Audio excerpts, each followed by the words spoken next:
At 9:17 on the morning of January 22, 1943, Second Lieutenant John George crouched in the ruins of a Japanese bunker west of Point Cruz, scanning a massive banyan tree 240 yards away through the scope of his Winchester Model 70. For 6 weeks, his fellow officers had laughed at the rifle he'd ordered from Tennessee, calling it a toy, his mail-order sweetheart. He was 27, an Illinois state shooting champion, and before this day, he had 0 confirmed kills. The Japanese snipers lurking in the Point Cruz groves had already killed 14 men from his regiment in just 72 hours. Today, George would put his rifle, and his skill, to the ultimate test. The rifle itself was unusual for combat. Bolt action, 5 rounds, weighing 9 pounds with an extra 12 ounces for the scope, while every other man carried a semi-automatic Garand with 8 rounds. Officers had urged him to leave it behind. George refused. He had spent 2 years of National Guard pay to acquire it. And now, sitting in the broken bunker, the jungle around him thick with coconut trees and vines, he finally had a chance to prove its worth. The Point Cruz groves were deadly, a natural fortress for the Japanese. Snipers perched in trees, their Arisaka Type 98 rifles aimed at American supply routes. No fixed bunkers, no predictable lines, just the deadly patience of trained marksmen hidden among massive branches. George's first challenge came quickly.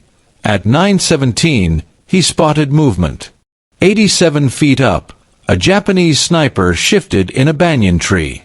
George controlled his breathing, adjusted for wind, and squeezed the trigger. The rifle cracked, echoing through the jungle.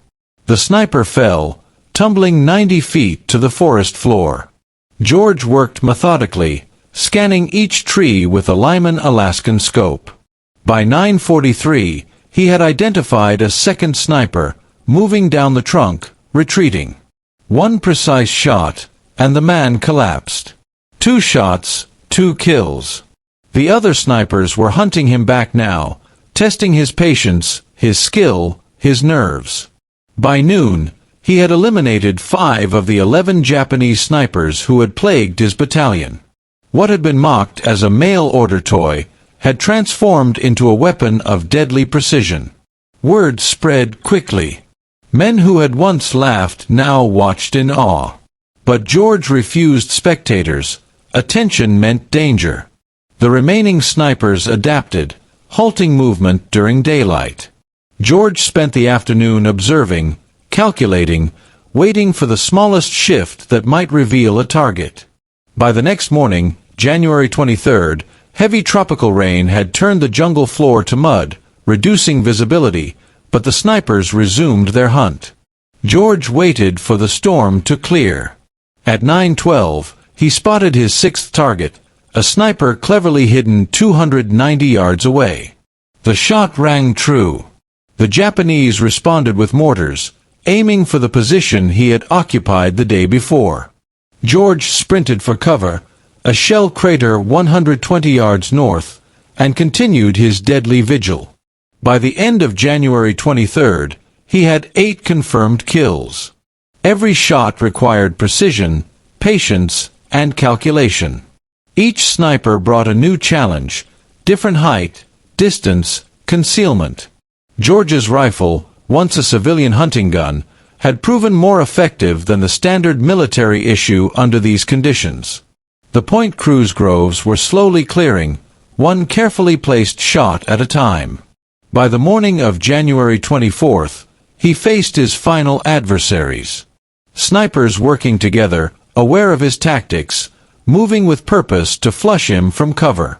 George stayed calm, used the decoy method, and eliminated both in 2 controlled shots.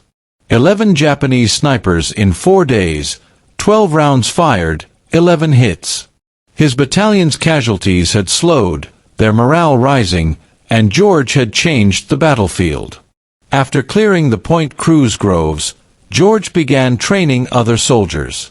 The Army realized the value of a specialized sniper section, and George became the instructor.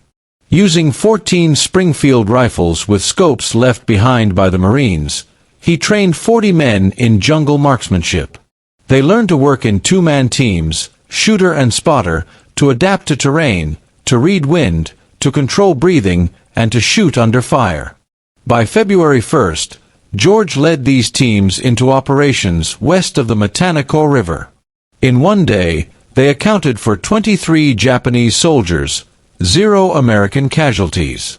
Within a week, they had confirmed 74 kills, decimating Japanese rearguard forces and ensuring the successful withdrawal of the enemy from Guadalcanal.